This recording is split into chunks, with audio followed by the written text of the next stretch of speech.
It's time for the Security Token Show. We're here to bring you the latest and greatest in security token news. Coming from across the globe to your living room. And delivering all the latest STOs and getting you up to date on what's happening in the market. So what are you waiting for? Let's get on with the show.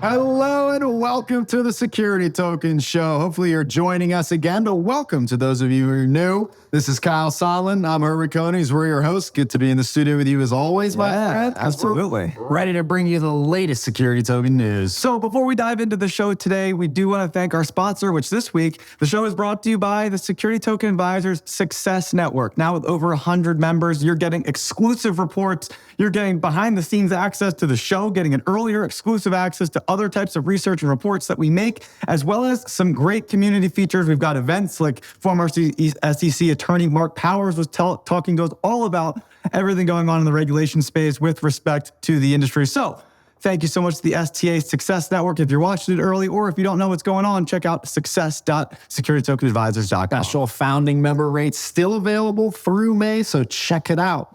But let's get into the show, Kyle.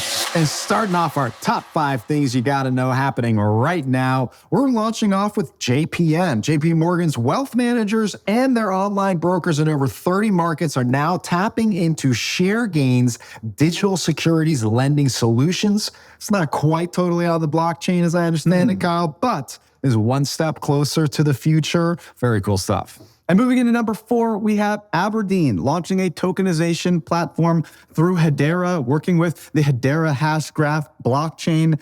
They are also joining the governing council there, so taking a pretty big position in the platform. And this comes after they were announced as the lead investor in Archax's most recent fundraising round. Reminder, Archax is a marketplace for digital securities, security tokens in the UK jurisdiction. So Abrdn making moves. That's huge. And speaking of Archax, actually their Montes division is the first client of the recently acquired capital markets side of SETL by Delta Capita. So Delta Capita is getting into the game, building a central securities depository on the blockchain. It's a CSD for Montes. So very interesting stuff. Probably will have a lot of cool other capital markets applications to come. And number 2, we have Figure, the largest non-bank HELOC home equity line of credit lender in the world. They have over $5 billion in now tokenized or digital blockchain-based securities lending issuances with over 70,000 different customers. And now their most recent debt offering was rated by Morningstar AAA. They also have a Class B offering rated single A, both rated by Morningstar, both on the blockchain. This is the first rated HELOC. This comes after Morningstar also rated a debt offering by Fat Brands that was done a couple years ago. Now Figure also getting institutional adoption. And back over to JPM, we've got over $700 billion in short-term loans already through their Onyx division, which is of course backed and using the JPM stablecoin. All of this on the private Ethereum platform that they've built. Very cool stuff. We've already got Goldman Sachs, BNP Paribas, and DBS Bank cited as major clients on the platform, with 15 more banks and brokers to follow. So with that, let's get over to Peter's segment with the institutional updates. All right, welcome back to the institutional segment of the show. I'm Peter Gaffney, head of research at Security Token Advisors. Big showing from the major investment banks, asset managers, and service providers within the tokenization space this past week. Much of this news broke out at or alongside Consensus in Austin, Texas. What really caught my eye spans across the private and public sectors alike. So first, Franklin Templeton's on-chain U.S. government money fund, FOBXX, surpassed $270 million in assets just 2 years after launching. Keep in mind, the first mutual fund to record share ownership on a blockchain ledger. Initially issued on the Stellar blockchain, making waves, Franklin Templeton also announced this past week that they would be going live with the same fund on the Polygon blockchain, actually available within the asset manager's Benji app under the ticker Benji, B-E-N-J-I. As we see money market and yield products take aim lately, Franklin Templeton's doubling down on their initial bet to capture that side of the market.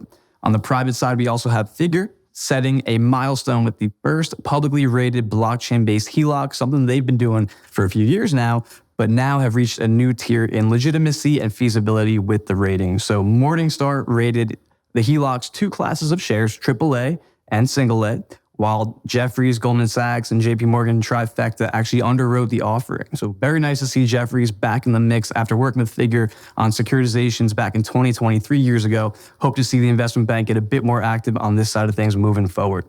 Looking overseas, we have the massive asset manager Abrdn detailing how they plan to use the Hedera blockchain as a distributed ledger of choice to tokenize and issue products. Keep in mind, Abrdn was a lead investor in the UK-based digital securities platform Archax back in the day, so a crossover there is to be expected. And lastly, JP Morgan's Onyx division officially surpassed $700 million in blockchain-based transactions through the repo and tokenized collateral networks. That trillion-dollar mark is certainly in sight for them.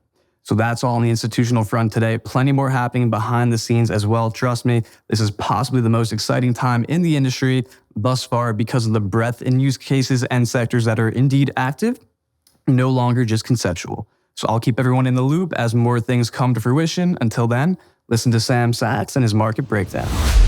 Hello and happy Monday. The security token market cap is near the $16 billion mark, which is a very strong sign. But with that being said, it's important to touch upon a caveat.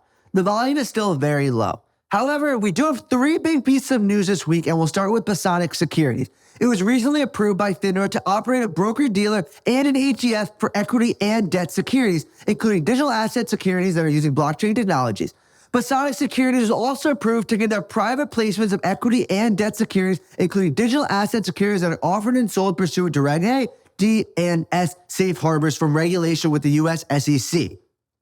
In other news, INX announced a new primary offering launch on its INX One platform for XMANNA, a cutting-edge platform pioneering the convergence of the metaverse, loyalty, gaming, retail, and sports industries. The collaboration will enable the launch of XMANNA's XMNA token on the INX.One platform, the world's first and only fully regulated end-to-end platform for listing both SEC-registered security tokens and cryptocurrencies. The STO of XMAN tokens marks the first digital security token sale of its kind to offer investment exposure to these rapidly growing Web3 markets, unlocking a new wealth of new opportunities for investors on a fully compliant and secure platform, and we're likely to see many more in the future. And finally, Blockchain Capital has released its financials for Q1 2023, and the NAV finished up a whopping 9.9%. The three biggest holdings are currently as follows. OpenSea, which as you know is the world's first and largest Web3 marketplace for NFTs and crypto collectibles. Anchorage, which is a crypto platform providing institutions with integrated digital asset, financial services, and infrastructure solutions. It offers a digital bank as a crypto native bank and also offers crypto strategies for leading institutions. And another leader, Circle Financial, which manages the stablecoins USDC pegged to the US dollar, one of the most trusted stablecoins in the industry. And the next two holdings are also interesting and worth noting. Kraken, which is a highly regulated cryptocurrency exchange that has recently benefited in signing up new investors due to the collapse of FTX. Kraken is not publicly traded yet, but there are many rumors of a 2023 IPO. And that's all for now, but have an amazing rest of your week, and I'll see you next Monday. And kicking off our main topic this week, we are talking about tokenization use cases specifically for the banking institutions. We've seen so much adoption that we've covered in our top 5 over the last, what feels like 20, 30 episodes. We've seen a meteoric rise in banking applications. We wanted to take some time today and talk about really the main use cases, the real benefits. We see 7 or maybe even more if you think about it a little more nuanced, but diving into the high level. First off, when you're talking about any financial application, Herwig, we need to get money into the system. We need to get liquidity on-ramped into this digital economy before we're gonna build any types of structured products or anything like that on top of it. So number one use case that we've seen from many different banks, whether it's issuing stable coins or building platforms like JPM Coin, is commercial banking. This allows asset managers to bring assets onto the digital database and be able to be managed accordingly and respectively, whether it's through fundraising or other vehicles. And this is where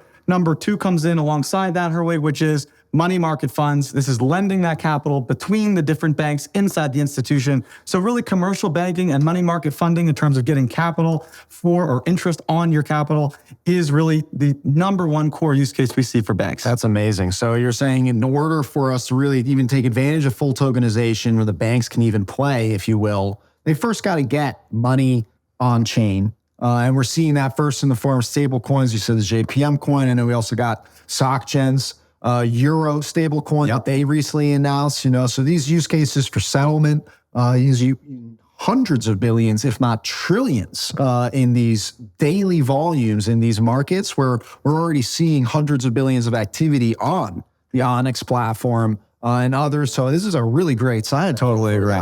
Totally agree. And then to that second point, we've got UBS doing repo trading. We've got Onyx's platform that has JPM coin and all of their assets onboarded. That's done $700 billion in short lines of credit transactions between banks and other institutions. So they're basically taking all this money onto the digital platform, and then they're all leveraging it between each other for that short-term lending, which we see money market funds have blown up recently. And that's where we're seeing first. What's next? And similar on that train, actually, the mutual fund that we saw launched by Franklin Templeton, though focused specifically as just sort of also a money fund. This is a mutual fund structure. So I think we're going to see tons of applications of different fund products and structures get tokenized. We've got Wisdom Tree, very similar. They've got 10, I believe, different fund structures that they're launching around baskets of commodities and equities and different structures and treasuries, I think was the other one. So very, very cool to see that we're seeing the banks say, okay, we got the money on chain. We can actually start bringing some of our fund products on chain too. Yeah, absolutely right. I think that's such an important angle. We're seeing additional adoption across this one. Even you see public or private blockchains, depending on which banking institution. Franklin Templeton, I think they were building on Polygon, which is fascinating, versus what we see with JPM doing a private Ethereum-based blockchain. So there's a lot of different pieces there from a technological perspective, which is fascinating. Yeah, and I think obviously we've seen some sides on distribution too, right? The fact that we can get into efficiencies, the fact that we can now reach new audiences, right? I think we saw with a couple different examples. Yeah, KKR, Hamilton Lane, Wisdom Tree, all bringing new fund products to market. You've got Deutsche Bank with their DAMA platform, all focused on getting to new asset holders, new investors. This is bringing down the minimum investments, which increases the access to the different investors in a specific jurisdiction. But a lot of these digitally native products are trying to capture a global investor audience, which has not always been the case for these types of structured products in the past. Both KKR and Hamilton Lane, respectively, they brought it down from basically getting it to, say, a QIP, a 5 million and up requirement as an institution, down to an accredited investor, an individual who can say put up 10 grand versus having to put up $1 million as the minimum ticket side. Massive changes. That's why I also think we're seeing use cases around credit as well, Kyle. That's where we're going to talk about bonds a little bit. Yeah, talk about bonds are a fantastically massive market that banks are very involved in.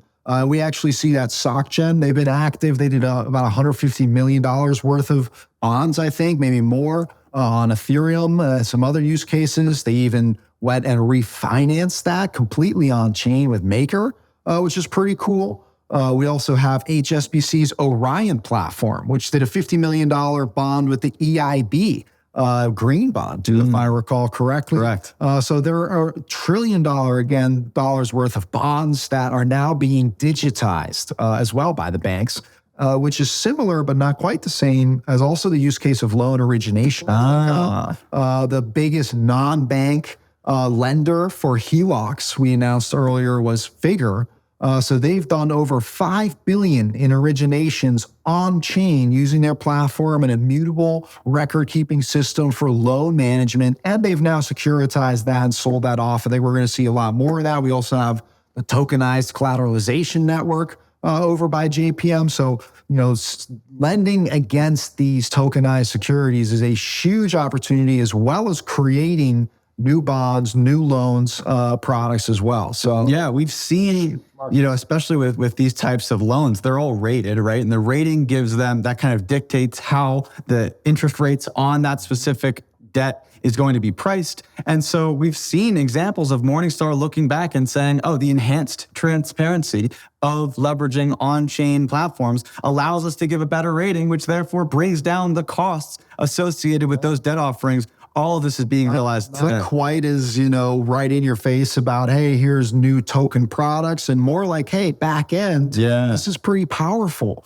because these automates a lot of activities and creates efficiencies that when you apply it at scale, I believe Mike Cadney, the CEO of Figure, he said it was around 3 to 6% in savings across the board. That can add up to a lot of dollars. Yeah, no, exactly right. The transparency helps on both sides, as you're mentioning. You maybe get a better return because closing times are shorter, because distributions are clearer, but then also, to your point, managing all of those back-end processes using the Goldman Sachs DApp platform, BNY Mellon or Fidelity building portals to track a lot of these things are going to be so important in managing the life cycle of an asset from origination all the way until the execution of the final product. Which I think leads us into our last topic that I think banks are also starting to focus on. There's at least 7 that we mentioned. So tell us about the last one, Kyle. Yeah, so when we're talking about the final piece here, it's really about the actual fundraising mechanics themselves and getting wider access and distribution to all of these different markets. Because once you create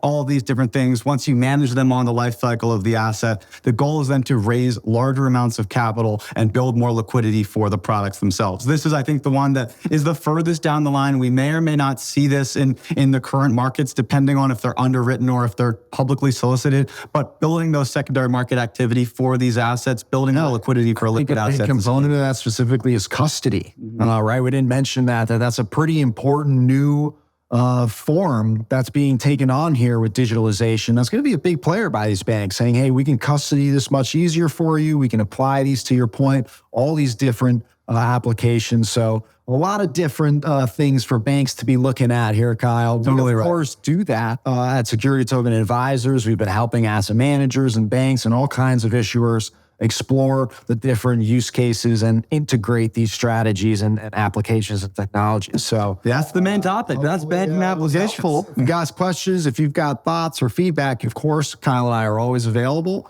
And now let's end our show with our companies of the week. In this segment, Kyle and I, we each choose a company of the week that we thought was making the biggest move in the space last week. They deserve a spotlight, some attention, why we thought this is extremely important to at least cover. Kyle, who did you pick? Who did you think was the most important person or company to highlight? I wanted to highlight Blockchain Capital because Blockchain Capital is a venture investment fund. They've raised multiple funds, and one of them, I believe it was their third fund, they actually took about 20% of it, of the LP capital or shares, and tokenized them and built a token, a security token behind it that tracks the progress of the fund. Now, 6 years later, they released their Q1 2023 NAV report, and they report their portfolios up 1,300%. That's 13x MOIC, which is fantastic. That's a net IRR of 57% when you're aiming for like 18 to 20 realistically. So they are crushing it. They've done 3 distributions on chain. Wow. And I think that 2 of my favorite investments that they made, Herwig,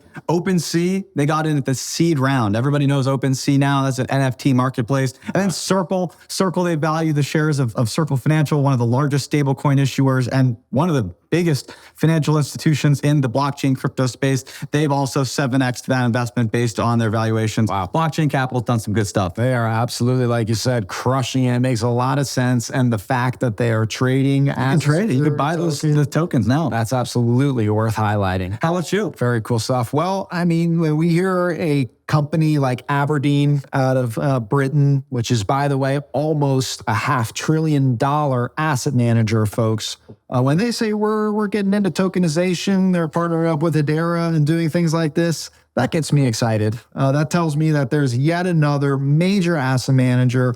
These are the folks that can really move a lot of weight on chain very quickly. Once they first get their foundation, they get their platforms out, they start testing it and trialing it. And next thing you know, they're going to start doing everything on chain. And that's when the future looks very different, Kyle. So Abrdn, just like many of the other asset managers like Franklin Templeton and Wisdom Tree and others that we mentioned on the show earlier, Abrdn has now joined the ranks. And so for that, I want to give them the spotlight because they are absolutely forward thinking in this. And Hedera is not a very common choice that we've seen. So I'm excited to see someone put to light exactly their application that they're bringing to market. This is, again, more of a DLT than just a public blockchain. So continues that debate a little bit. Fascinating. I think is great.